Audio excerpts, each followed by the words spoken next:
Oi gente, tudo bom com vocês? Hoje eu trouxe a minha opinião sobre um thriller sobrenatural do Dean Koontz, que tem como nome The Vision, mas ele tem sim ele veio para o Brasil, né? Uma edição bem antiga da Francisco Alves, que veio com o nome de Visões. Depois eu conto pra vocês se ainda tem disponível, se vale a pena e etc. Mas eu adquiri ele bem em conta na Amazon. Mas eu acho que agora, nesse momento, essa ediçãozinha igual a minha não vai ter, tem outras. Vou comentando com vocês ao longo do vídeo, tá? Se trata, então, de um thriller sobrenatural. E, gente, é atípica, é a personificação aqui da farofa que o pessoal critica tanto, que o pessoal gosta de falar tão mal nos dias de hoje. Essa é aquela típica farofa mesmo, em que você não vai aprender nada, certo? Mas o objetivo da farofa não é esse. É onde você quer um thriller alucinante que te prenda e que você fica, oh my god, quem foi que matou, por quê, de como ocorreu, se você tá certo nas suas teorias, etc. É um livro pra você, é entretenimento. Então, eu não acho que é um bom livro, até mesmo dentro dessa proposta de thriller sobrenatural, eu acho que ele não é. Então, ele tá longe de ser um bom livro, mas o que ele se propõe a fazer é te prender do começo ao fim, e isso ele faz.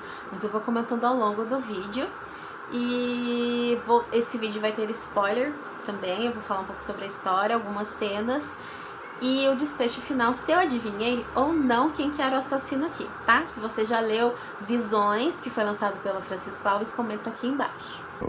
In this quiet forest, in this cozy cabin, something happened.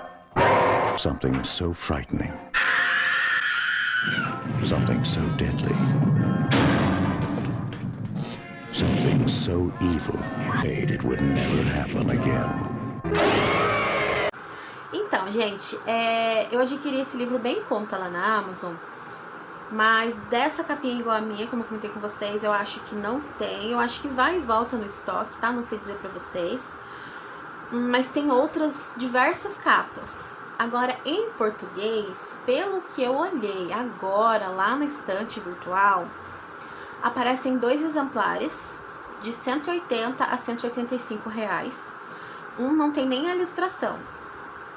E o outro tem a foto da capa, mas eu acho, na minha opinião, que tá longe de valer a pena pagar nesse valor, só se você for colecionador, tá? Eu não pagaria, ainda mais conhecendo a história e tudo mais. Mas eu acho que vocês ainda conseguem dar uma garimpada e encontrar outros volumes, só que em inglês, tá? Mas fica a dica aqui então. Então, pessoal, esse livro, ele é um thriller, é um suspense sobrenatural, e ele encaixa naquela categoria de policiais ocultos. Eu vou deixar aqui para vocês na descrição e no cards, que seria um policial oculto, que eu dei várias dicas para vocês de livros assim, expliquei como que funciona. E na verdade, são livros de investigação, né, livros policiais, onde um investigador, ou ele é ocultista mesmo, ou em algum momento ele leva em consideração o sobrenatural. Então, exemplos como clássicos, a gente pode citar o Drácula, onde o Van Helsing é um investigador ocultista, né? Ele próprio é ocultista. E nesse vídeo eu dou diversos outros exemplos de livros mais ou menos assim também. Esse livro, ele é totalmente por esse lado. O sobrenatural está nele. Desde o começo até o final do livro, ele é levado em conta. E o principal, a nossa investigadora aqui, ela é 100%, o trabalho dela é 100% sobrenatural. Aqui a gente vai conhecer a Mary, que ela é uma clarividente. E ela ganha a vida escrevendo colunas em um jornal sobre experiências de vida, experiências nos casos em que ela trabalha ajudando a polícia, e também alguns livros que se tornam best-sellers sobre o assunto. Então ela tem assim uma vida financeira bem estável, né? Ela já é considerada rica, Mas ali toda vez ela continua, ela mantém esse trabalho nessa coluna e ela também trabalha ajudando diretamente a polícia. Então, os policiais levam em consideração o trabalho da Mary. Como que ela trabalha? Esse poder de clarividência dela permite que ela identifique os assassinos e serial killers, porque ela tem visões de cenas que ainda não aconteceram, e ela também consegue identificar o rosto e nome, onde vai acontecer, com detalhes, quem são as vítimas. Então ela consegue antecipar as ações do criminoso. E assim ela vai atuando. Ela também ajuda outras pessoas por fora, mas ela não cobra nada por isso, né? A pessoa que pede ajuda dela, ela só pede o reembolso, né? De custos de viagem, dinheiro que ela vai gastar assim por fora. Mas esse trabalho da polícia dela, inclusive, ela não é remunerada por isso, tá? Ela ganha vida mesmo ali na coluna e com alguns livros que ela lança.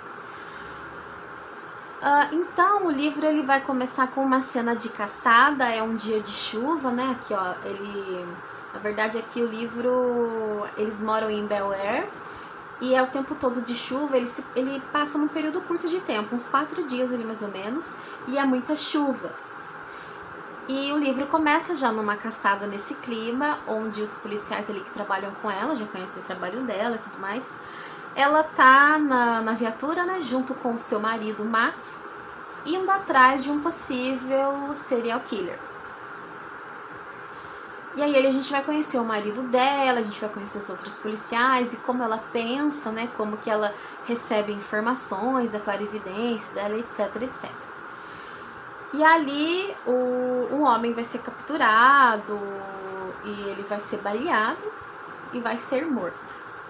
Eles acreditam que seja um serial killer X ali, que foi capturado. Então a gente vai conhecer um pouco sobre a Mary, como funciona esse poder dela e tudo mais. Aí o que acontece? Ela controla esse tipo de poder, ela controla esse poder dela.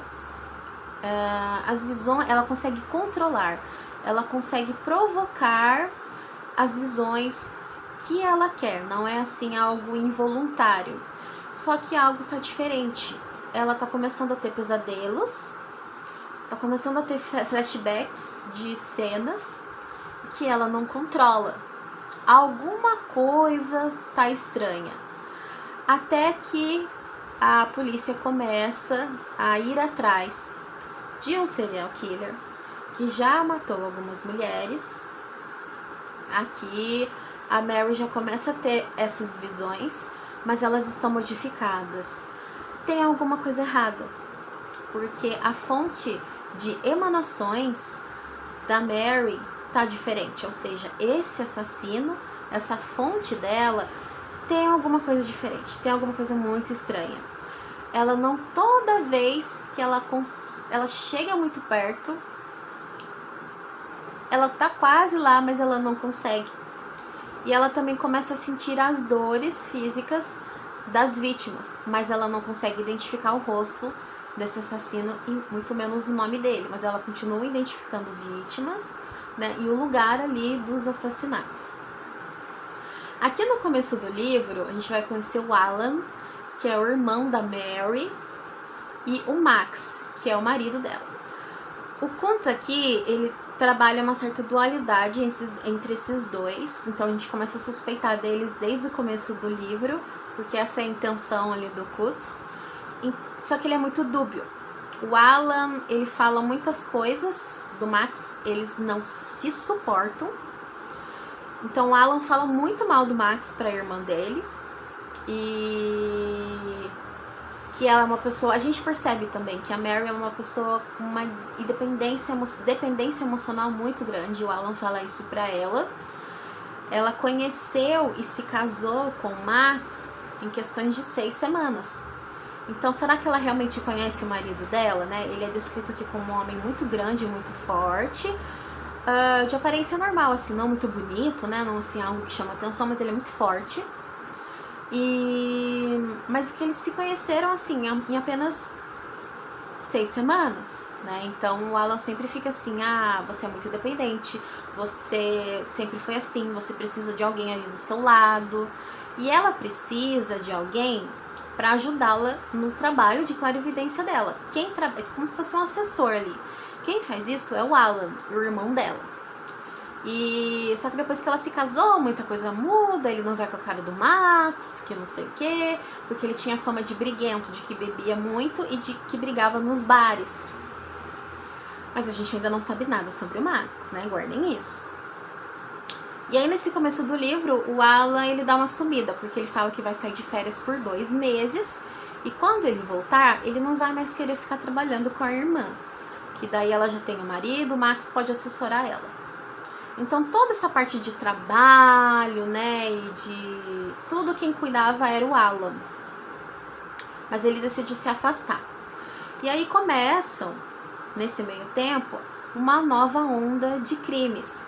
E a Marion começa a ter visões diferentes, ela sente as dores da vítima, são visões tipo que ela não provoca, e geralmente ela controlava, né? Então essa fonte de emanação dela, esse assassino é diferente, a gente não sabe o porquê.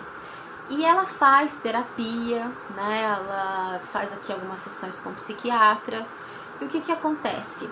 Tem alguma coisa que está bloqueando os poderes dela. Eles acreditam que o subconsciente dela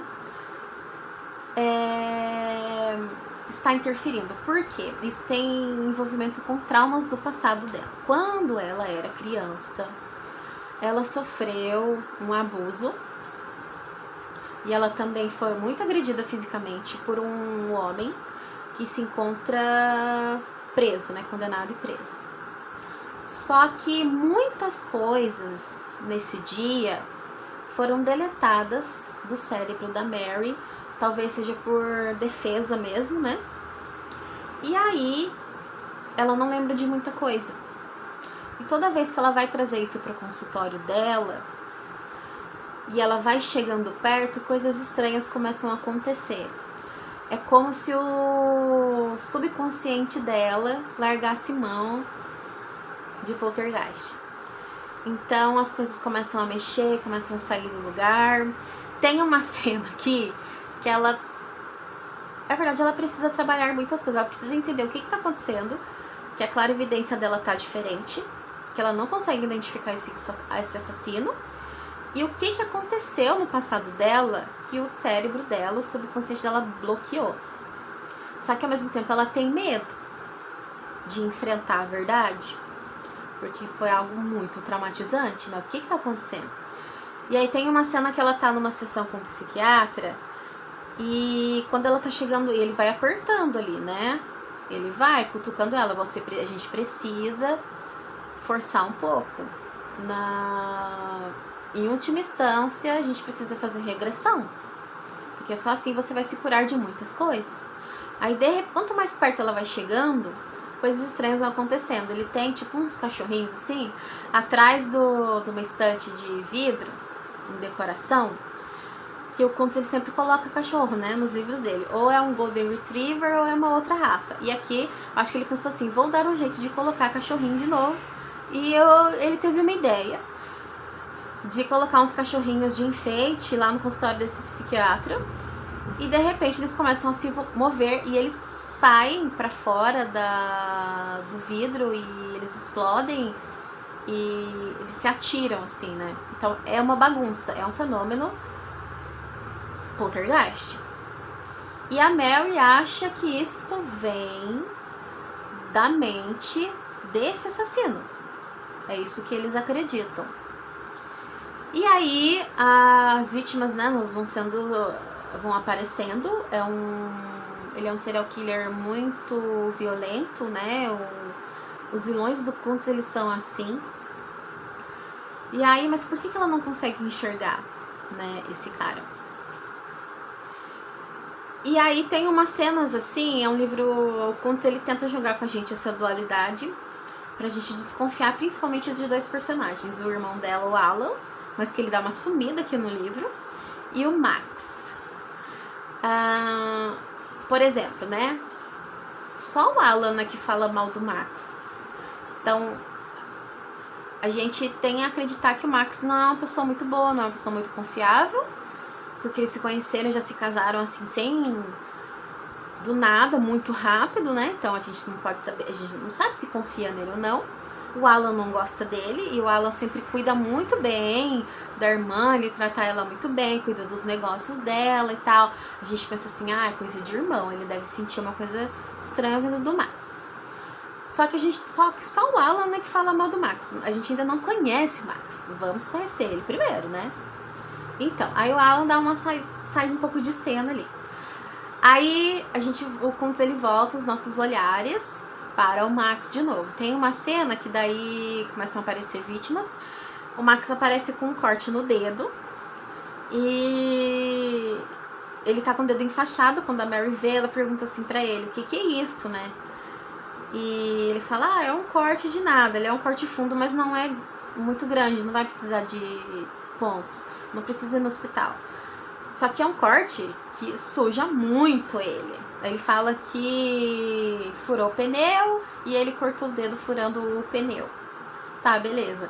Aí passa-se um tempo depois, onde surgem mais vítimas, ele aparece até com a capa de chuva muito suja de sangue. Daí a Mary pergunta pra ele, o que é isso? Aí ele fala, é O meu ferimento que abriu porque eu tropecei e caí.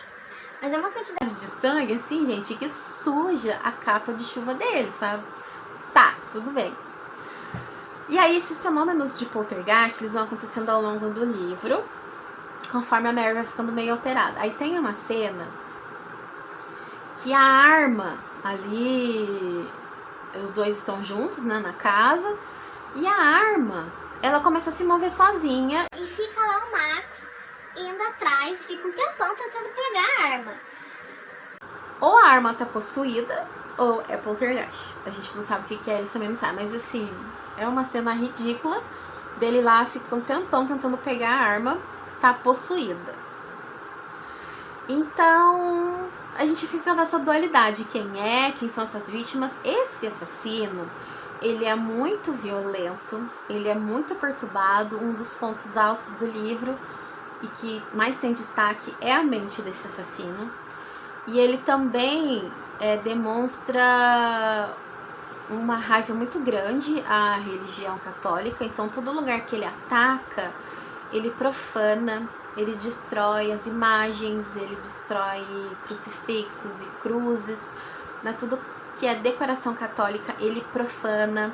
Então, é alguém extremamente violento, perigoso, que tem um ódio muito grande pela religião. Por quê? Então, ele deixa esses traços, né? Essa marca dele.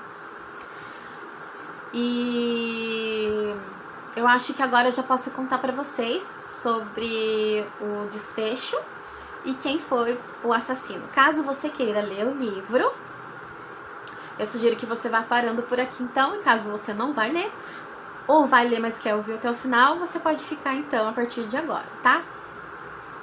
Bom, gente, como eu comentei lá no começo do vídeo, ele é um livro que faz muito bem aquilo que ele se propõe a fazer, que é te prender. Mas ele tá longe de ser um bom livro, né? Ele tem algumas cenas que são confusas, ele é repleto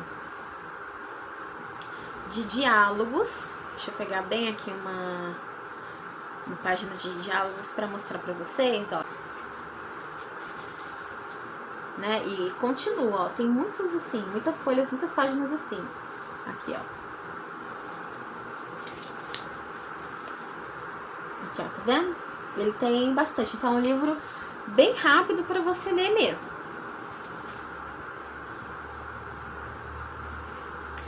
Deixa eu ler aqui pra vocês um trechinho que eu fiz uma marcação, que o Alan aparece muito pouco no começo do livro, mas aí ele conversando com ela, ele faz assim.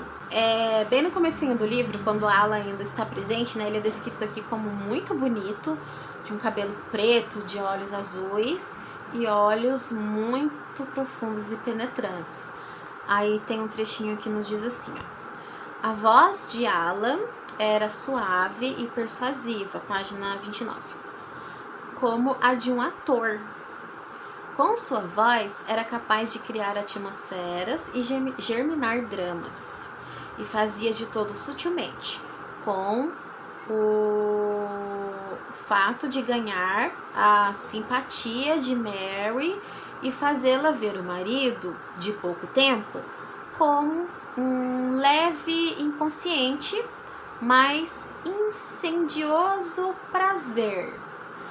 Então, pessoal,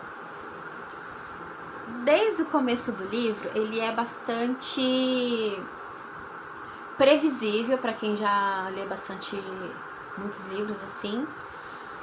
O assassino aqui em série é o próprio irmão dela, é o Alan. É ele quem fez tudo, é ele quem faz todas essas vítimas nos momentos atuais. E na verdade o homem que foi preso, acusado de pegar e abusar e espancar a Mary, foi preso, ele acaba se enforcando lá na cadeia. E muitos anos depois, a esposa desse homem, junto com o filho dele nos dias atuais, que tinha ali uns 20 anos mais ou menos, eles são assassinados brutalmente pelo Alan também. Foi tudo o Alan que fez. Então o subconsciente da Mary, a todo instante, ela não faz ela enxergar isso. Toda vez que ela chega perto, o medo e o choque dela se deparar com a realidade da violência horrenda que ela sofreu é tão grande que o subconsciente dela larga a mão, então lança a mão então de poltergeists, né? Mas era ele o tempo todo. E dá a entender também que ele tem alguma habilidade específica, que ali também, que ele consegue induzi-la, chamá-la pra cena. Mas eu não entendi muito bem, mas eu acho que não. Mas eu acho que são os poderes dela ali que estão confusos, ela também. Eu acho que é algo assim. Então, ele é bastante previsível, você vai saber quem é ele desde o começo do livro. Mas o Kuntz, ele vai passar então o livro todo tirando a sua atenção do Alan para outras pessoas, principalmente para o Max, né? Mas eu achava que não era. Eu, assim, pensei na possibilidade do Alan, mas realmente ele engana bem, porque ele conversa muito bem, ele cuida muito bem da irmã dele, ele não dá indícios, ele sempre cuidou da carreira dela, só que você fica ali guardadinho com você. Aí ele foi falando muito mal do Max, eu fui vendo o Max em ação, não só aquilo que ele fala, mas como ele age, como ele trata a Mary, como ele apoia ela, como ele ama ela. Então, se o Max fosse o assassino, não ia condizer com o personagem. Então eu achei até mais coerente ser o Alan mesmo. Mas ele é bem óbvio desde o começo do livro, tá? Então, mas eu não tiro o mérito, porque o foco do livro é a personalidade, a construção desse serial killer.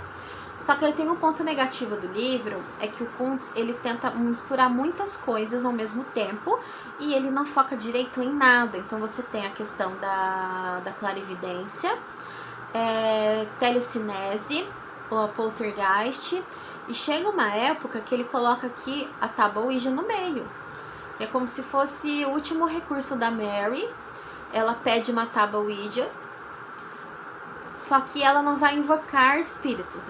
São eles que vão falar ali com ela. É ela mesma, o próprio inconsciente dela. Eu não sei se é assim que funciona, se isso é possível ou se é uma invenção do Kuntz, mas eu achei um pouco estranho. Mas é isso, ele mistura muitas coisas ao mesmo tempo. E é um livro, é um thriller bastante imaturo dele, mas são os primeiros livros da carreira, é um livro de 77. Então, pelos fãs, né, que leem muito Kuntz, falam que consideram um livro ruim dele, muito imaturo, e que ele evoluiu muito, né, a escrita e tudo mais nos dias atuais. Mas levando em conta que é um livro de começo de carreira, né, gente? Então, assim, não é um livro bom. Se fosse escrito nos dias de hoje, eu acho que ele entraria naquelas listas de piores livros do ano. O pessoal ia falar muito mal, iam comentar essas cenas hilárias aqui que contei pra vocês, ia dar uma reclamada mesmo, sabe? O pessoal já reclama muito de farofa. E essa aqui é uma farofa que ela não é muito boa, sabe? Assim, ela é mais pra te entreter, você fica preso, você lê esse livro em muito pouco tempo. Mas eu acho que o objetivo é esse também, né, gente? Não esperar demais. Ninguém vai ficar filosofando em cima desses livros. Gente, eu acho que eu vou encerrando por aqui. Deixa eu mostrar aqui a parte de trás do livro pra vocês. Ó, que eu falei pra vocês que ele gosta, né, de cachorro e tal. Bom, gente, eu acho que eu vou ficando por aqui nesse vídeo. E me contem aqui embaixo se vocês já leram Visões, né, como ele veio lançado aqui, se vocês têm em casa. Muita gente lê Dean Koontz aqui no Brasil, é que pouquíssimas pessoas produzem conteúdo em cima. Mas muita gente lê, gente. É só a gente ver nas redes sociais e ver no Scooby, muitas pessoas. E só que lá fora o pessoal fala muito mais, né? Então, pelo que o pessoal fala lá fora, ele é um livro ruim, assim, sabe? Mas tá bom, assim mesmo. Eu gostei de ler. Eu li ele muito rápido, assim. Eu ficava, oh my god, quem será que é? Será que é ele mesmo? Eu acho que é fulano. Eu acertei, mas eu queria a comprovação, né? Enfim, gente, tá? É pra, assim, desopilar, ou então pra você que é uma coisa mais alucinante, sabe? Desopilar não, porque também é um livro bem pesado, tá? Aliás, falando nisso, a Mary, ela vai ter a revelação. Ela vai descobrir o que aconteceu com ela. E é uma cena bastante gráfica e bastante pesada, de abuso, tá? Então, se você tem problemas com isso, gatilhos com isso, não indico de maneira nenhuma que você leia essa cena, ok? Porque pode te fazer muito mal, tá? Então, fica aqui a minha opinião sobre The Vision do Dean Koontz. Espero que vocês tenham gostado. Até o próximo vídeo. Tchau, tchau!